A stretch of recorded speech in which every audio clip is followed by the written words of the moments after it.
Aujourd'hui dans l'actu, le combat d'Isabelle, mère de famille de plaisir dont la fille est lourdement handicapée. Elle attend un logement adapté. La proposition faite par son bailleur social ne lui convient pas. Elle compte entamer une grève de la faim. Comment remettre sur le marché de l'emploi des personnes qui ont quitté depuis plusieurs années le monde du travail? Tout l'objectif d'un forum à destination des bénéficiaires du RSA. La communauté d'agglomération de Saint-Quentin en Yvelines vend ses biens en ligne, tables, chaises, armoires. Les biens sont estimés entre 5 et 600 €. Il faut faire vite, la vente se clôture ce vendredi. Une journée dédiée à l'archéologie, aux archives départementales à Montigny, le Bretonneux. Clou de la visite, l'anthropologie physique ou l'étude des restes humains. Il y a 4 ans, la fille d'Isabelle a développé une maladie orpheline qui l'oblige à se déplacer désormais en fauteuil roulant. Aujourd'hui âgée de 24 ans, Ludivine termine fin juin un séjour d'1 an dans un centre de rééducation du Val d'Oise et devra donc réintégrer le domicile familial. Problème, l'appartement qu'occupent actuellement Isabelle et ses 2 autres enfants à Plaisir n'est pas adapté aux personnes en fauteuil. On aurait besoin d'un F4, même peut-être F5, adapté aux personnes handicapées.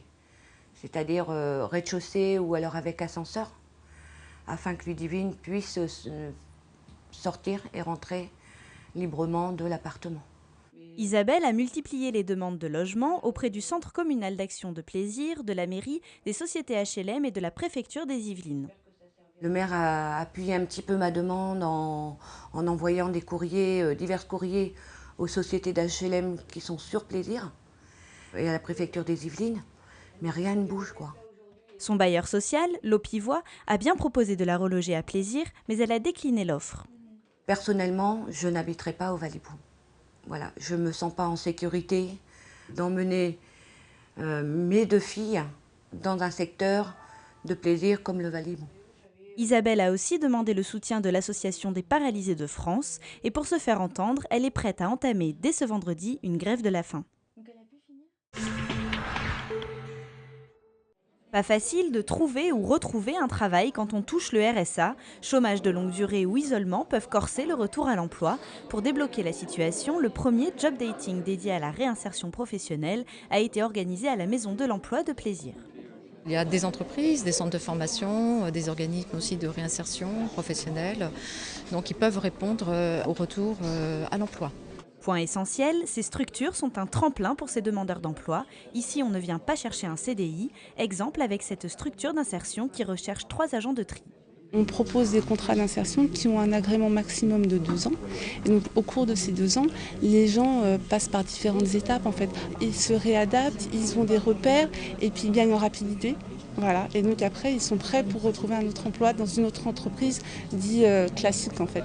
C'est très utile, ça accompagne beaucoup les gens, je pense, au niveau de l'emploi.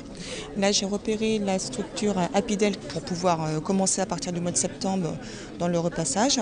Sur les 500 personnes invitées à rencontrer la quinzaine d'entreprises du territoire, plus de la moitié a répondu présente. Une 2e édition devrait bientôt être organisée, toujours en partenariat avec Pôle emploi.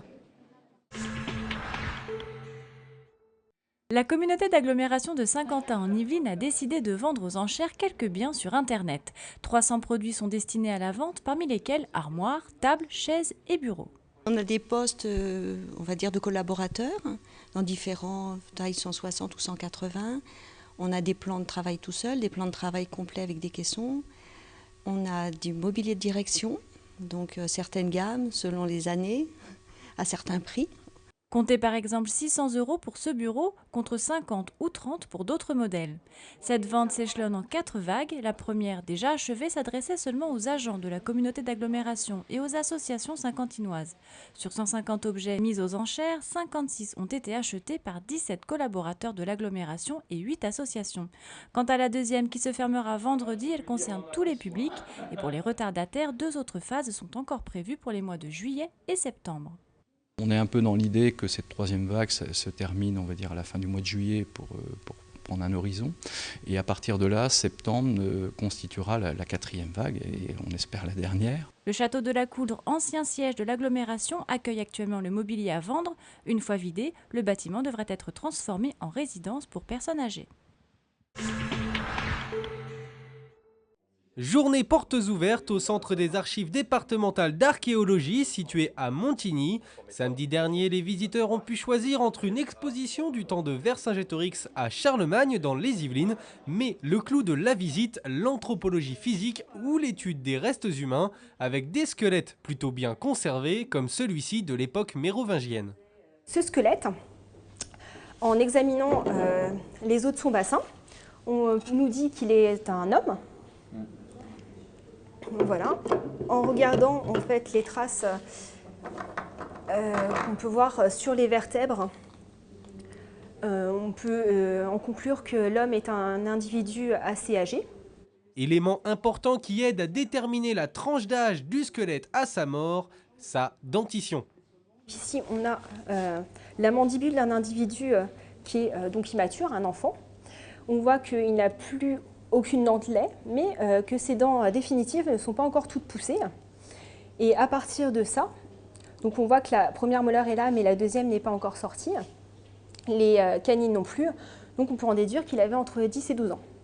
On peut presque tout savoir de la vie d'un humain via ses restes, et les séquelles qu'il a eues pendant sa vie témoignent de la dureté de l'existence à l'époque. La présence de fractures, comme je vous l'ai montré tout à l'heure, se signale par un cal osseux sur l'os. Donc nous voyons ici une clavicule qui n'a pas subi de traumatisme, et de l'autre côté, une clavicule qui a été fracturée. Donc, comme la fracture n'a pas été très bien réduite, l'os, au lieu de se ressouder dans son prolongement, s'est chevauché et s'est soudé dans cette position. Ou sinon, donc là, des caries qui ont complètement détruit les molaires. La première et la deuxième molaire est tombée. Les caries ont entraîné la création d'un abcès. Et parfois, les ossements révèlent des pratiques encore inexpliquées, même aujourd'hui. Là, sur le côté, on peut voir une trépanation. Une trépanation est une ouverture volontaire sur le crâne. On incisait le cuir chevelu pour dégager l'os avec un silex, et avec ce même silex, on allait gratter l'os jusqu'à arriver au cerveau. Les portes ouvertes sont terminées, mais l'exposition de Vercingétorix à Charlemagne est encore visible jusqu'au 29 juin. Après Venise, Vivaldi, Versailles, le château de Versailles accueille Handel sur le Grand Canal pour ses fêtes de nuit.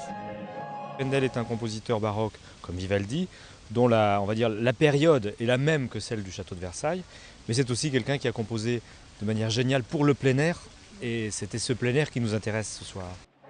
Pour ces feux royaux, deux chefs-d'œuvre d'Handel mis en lumière, Water Music, interprété en 1717 pour le roi d'Angleterre sur une barque remontant la Tamise, et Royal Fireworks Music, composé en 1749 et joué lors de la célébration de la paix d'Aix-la-Chapelle.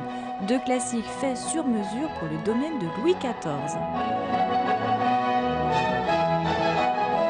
Le décor du Grand Canal est désormais bien connu du groupe F qui signe les fêtes royales de Versailles depuis de nombreuses années. Malgré l'habitude, le trac de la première ne disparaît pas. C'est encore pire que la première fois. C'est toujours des spectacles très très compliqués. Il faut que ça ait l'air simple, il faut que ça soit magique. Et en même temps, derrière, il y a évidemment des montagnes de techniques, de timecode, d'ondes, de Wi-Fi pour que tout ça fonctionne tout ensemble. Donc on a toujours très peur que la technique nous lâche. La technique et le temps, deux éléments déterminants pour les spectacles pyrotechniques qui allient flammes, feux d'artifice, laser et hologrammes. Cette année, on est plus avec d'autres créateurs. Donc il y a Claude Liffante qui vient pour la création laser, il y a Michel Amann qui vient pour la création fontaine. Et pour le reste, c'est les arguments du groupe F dans la partie plus théâtrale et lumière. Et on a créé comme ça 2-3 très belles surprises. Et parmi les surprises réservées au public, ce grand bateau illuminé naviguant sur les flots. Qu'est-ce que vous avez préféré?